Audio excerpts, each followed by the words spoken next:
ಕೊಡದೆ ಗಂಡನ ಮನೆಗೆ ಕೊಡ್ತಾಳೆ ಅಂತ ಕತೆ ಕಟ್ಟಿದ್ಯಾ? ನನ್ನದೆಲ್ಲ ಚಮಲನ ನಂಬ್ಕೊಂಡು ಆ ಸುಳ್ಳನ್ನೇ ಸತ್ಯ ಅಂತ ನಂಬಿರೋ ಅತ್ತೆಗೆ ನಾನು ಏನು ಹೇಳಿ? ಅಕಸ್ಮಾತ್ ನಾನು ಸತ್ಯ ಹೇಳಿದ್ರೆ ಈ ಪ್ರೀತಿ ಕಾಳಜಿ ಎಲ್ಲನೂ ಹೀಗೆ ಇರುತ್ತಾ?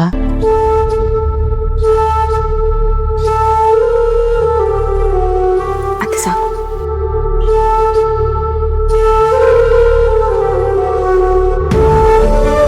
ನೀ ಇನ್ನೂ ರೆಡಿ ಆಗಿಲ್ವೇನೋ ಹರಿ?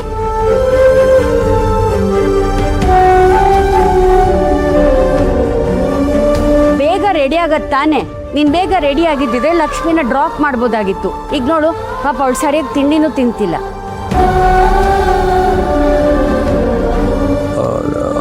ಲಕ್ಷ್ಮಿ, ವಿಜಿನ್ ಇಲ್ಲಿಗೆ ಬರಕ್ಕೆ ಹೇಳ್ತೀನಿ. ನೀನು ಆರಾಮಾಗಿ ತಿಂಡಿ ತಿನ್ನು. ಇಲ್ಲ ಪರವಾಗಿಲ್ಲ ಅತ್ತೆ, ನನ್ಗೆ ಯಾಕೋ ತಿಂಡಿ ಸಾಕನ್ನಿಸ್ತಿದೆ. ನಾನಿಂದ ಹೊರಡ್ತೀನಿ. ಬರ್ತೀನತ್ತೆ.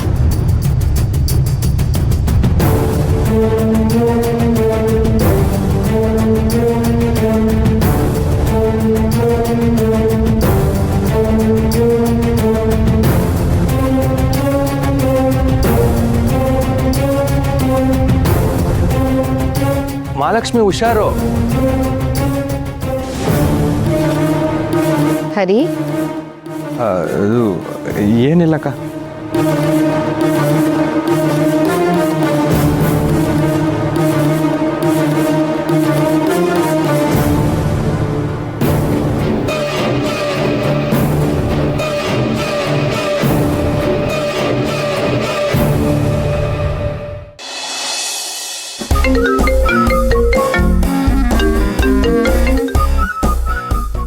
ಏನೋ ನೀನು ಇನ್ನೊಂದು ಅರ್ಧ ಗಂಟೆ ಬಿಟ್ರೆ ಆಫೀಸಲ್ಲೇ ಬರ್ತಾ ಇರ್ಲಿಲ್ವಾ?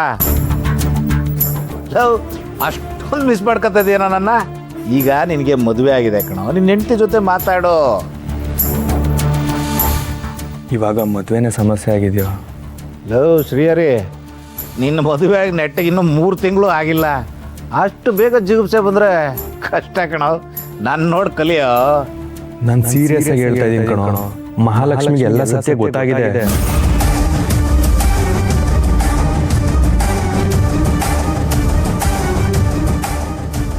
ಏನು ಹೇಳ್ತಾ ಇದೆಯಾ?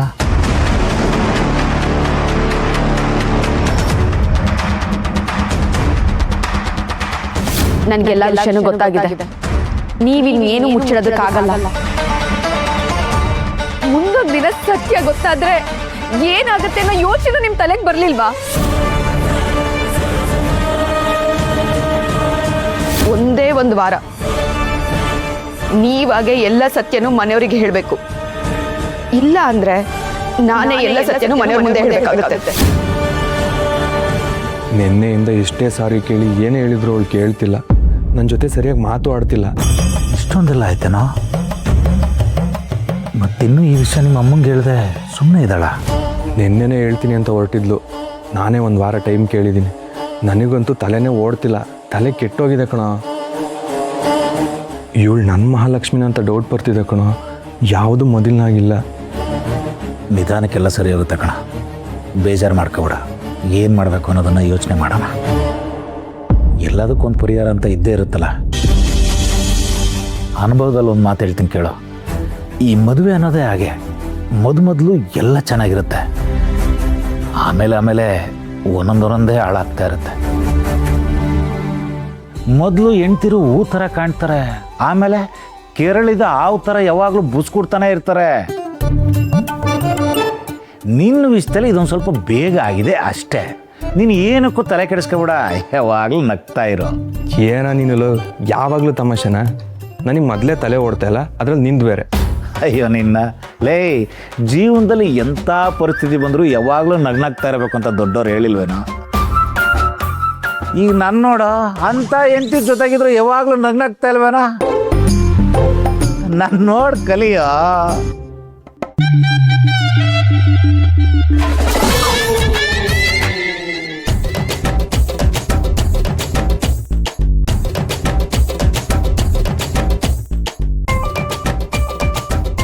ಸರಿ ಕಣ, ಆಫೀಸಲ್ಲಿ ಸಿಗ್ತೀನಿ. ಸ್ವಲ್ಪ ಎಮರ್ಜೆನ್ಸಿ. ಇಡ್ಲ?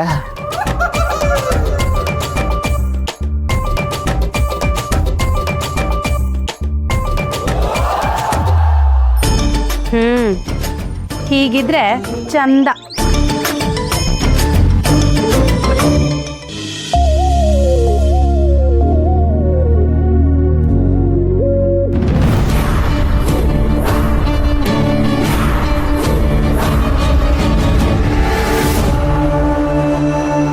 ಲಕ್ಷ್ಮಿ ಅಲ್ಲಿ ನೋಡಲಿ.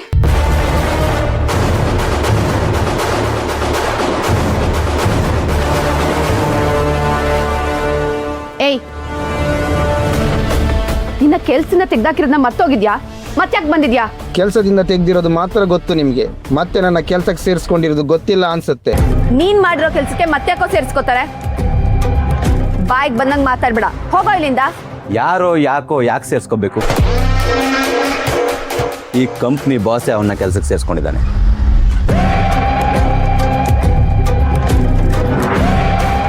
ಕ್ಲಾರಿಟಿ ಸಿಕ್ತಲ್ವಾ? ಇದೇ ನೆಪ ಇಟ್ಕೊಂಡು ಟೈಮ್ ವೇಸ್ಟ್ ಮಾಡಬೇಡಿ. Go to your work. Sir sir sir sir ಇವನಿನಾಗ ಮತ್ತೆ ಸೇರಿಸ್ಕೊಂಡ್ರಿ ಸರ್. ಇವನೊಬ್ಬ ಕಳ್ಳ, ಮೋಸ್ಕಾರ. ಕಂಪ್ನಿ ಅನ್ನ ತಿಂದು ಕಂಪ್ನಿಗೆ ದ್ರೋಹ ಬಗ್ದಿದ್ದಾನೆ. ಇವನನ್ನ ಪ್ರೂಫ್ ಸಮೇತ ಮೆಟೀರಿಯಲ್ ಕದಿದ್ದನ್ನ ಕಂಡಿಡ್ದಿದ್ದೀವಿ. ಮತ್ತ್ಯಾಕೆ ಸೇರಿಸ್ಕೊಂಡ್ರಿ ಸರ್? ಅದಕ್ಕೋಸ್ಕರನೇ ಅವನ ಕೆಲಸದಿಂದ ತೆಗೆದಿದ್ದು. ಸಮಾಧಾನ ಸಮಾಧಾನ. ನಾನು ಏನು ಮಾಡ್ತಾ ಇದ್ದೀನಿ ಅಂತ ನಂಗೆ ತುಂಬ ಚೆನ್ನಾಗಿ ಗೊತ್ತು. ಅದನ್ನು ನಿಮ್ಮಿಂದ ಕಲಿಬೇಕಾಗಿಲ್ಲ. ತಪ್ಪು ಎಲ್ಲರಿಂದನೂ ಆಗುತ್ತೆ. ಹಾಗಂತ ಕೆಲಸದಿಂದ ತೆಗೆಯೋದು ಸೊಲ್ಯೂಷನ್ ಅಲ್ಲ. ಅವನಿಗೊಂದು ಚಾನ್ಸ್ ಕೊಟ್ಟಿದ್ದೀನಿ. ಏನಿವಾಗ? ನೀವೇ ಈಗ ಹೇಳಿದ್ರೆ ಹೇಗೆ ಸರ್? ಅವನು ಎಲ್ಲದಕ್ಕೂ ತಲೆ ಹಾಕಕ್ಕೆ ಬರಬೇಡಿ. ನಿಮ್ದು ಏನಿದೆ ಅಷ್ಟು ಮಾತ್ರ ನೋಡ್ಕೊಳ್ಳಿ.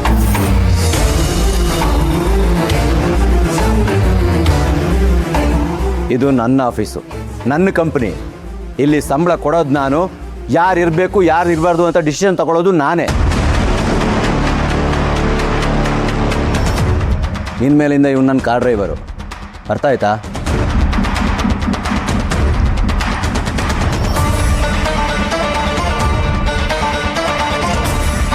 ಜಗದೀಶ್, ಅಲ್ಲಿ ಕೆಳಗಡೆ ವೇಸ್ಟ್ ಬಟ್ಟೆ ಇದೆ, ಎತ್ಕೊಳ್ಳಿ. ಕೊಡಿ ಅವ್ರಿಗೆ. ಈಸ್ಕೊಳ್ಳಿ.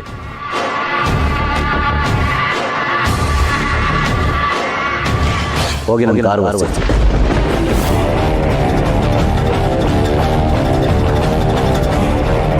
ಸರ್ ನಾನಾ? ಹಾಂ, ನೀವೇ. ಯಾಕೆ? ಕಾರ್ ಒರೆಸೋದು ಅಷ್ಟು ಕೆಳಮಟ್ಟದ ಕೆಲಸನಾ?